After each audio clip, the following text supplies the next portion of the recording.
Hey everybody, it's Briggsell here.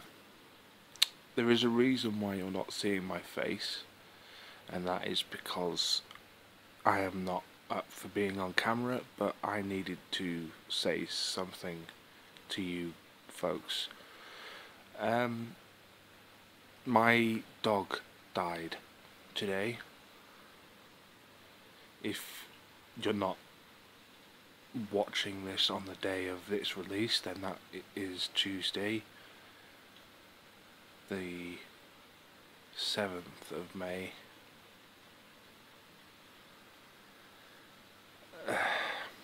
It's difficult for me to explain why she has died. Let me just run through what actually has happened today. The dog Lilly was taken to the vet, and it was decided that the vet would put her down, would be the best way to describe. I need to explain why she was put down. Lilly is a rescue dog. We've had her for about 5 years, ever since she was a puppy.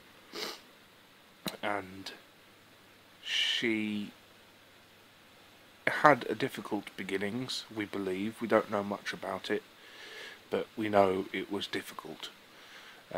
We know she had two brothers, two other dogs in her litter, as it were, and they both died early, very early in their lives.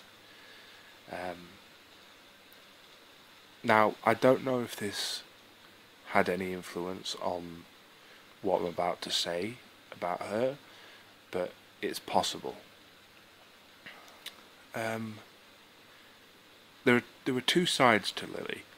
On one side, there was a beautiful, happy, genuinely affectionate dog that anyone could ask for. She was happy to see you when you came through the door, even if you'd only been out for a minute. She was excited and exuberant and very, very energetic, which is what I like in a dog. She was a bit mad, and she did things that annoyed me and annoyed everyone around her, but she did it in the right way. She did it not out of spite, but out of just general over-exuberance. The other side of her was a mean, angry, dangerous side. A side which I wish I had never seen before. I'd wished was only a minor thing that had happened on the odd occasion. But ever since we moved house to this house I'm in currently, since Christmas, she has developed even worse her mean side. Now let me just explain a little bit about this mean side. She gets excessively possessive over her food, to the point where you can't stand within 2 meters of her while she's eating. She will just growl at you and bare her teeth. There were times where you couldn't walk past her, or she'd try and bite your feet or bite your hands, or generally just act very aggressive. There were times where if food is laying about on the table or on the side, she will literally stand guard over it and will not let anyone get close until she seems to just snap out of it like some kind of trance.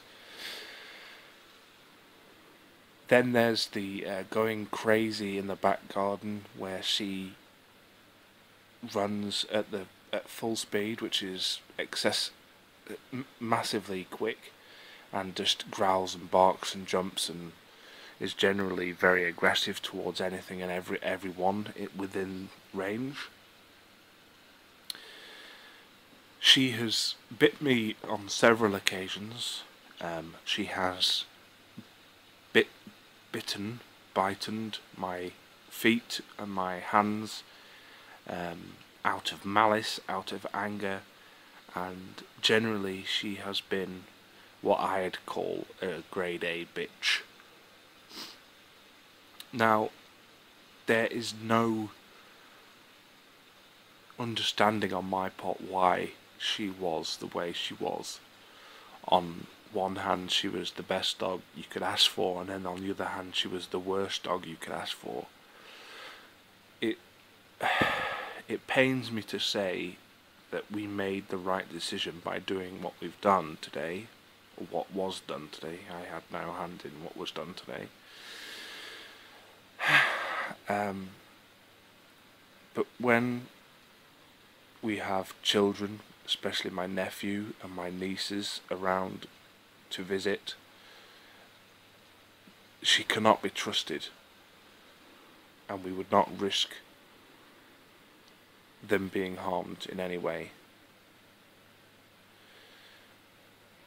And although I understand the reasons and I accept the reasons, what has happened today has not made me feel any better about what has happened, and it makes me question whether I've done anything wrong in Lily's upbringing, if I have treated her in the right way, and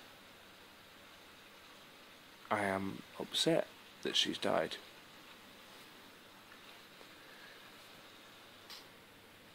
So what you're seeing on the screen are pictures and footage, looped and whatever, of Lily when she was at her best, when she looked and felt like the dog that I wish she did have been all of the time, rather than 50% of the time. I will always remember her for the best reasons, and when the memory starts to fade, I will make sure that the best memories remain. So, thanks.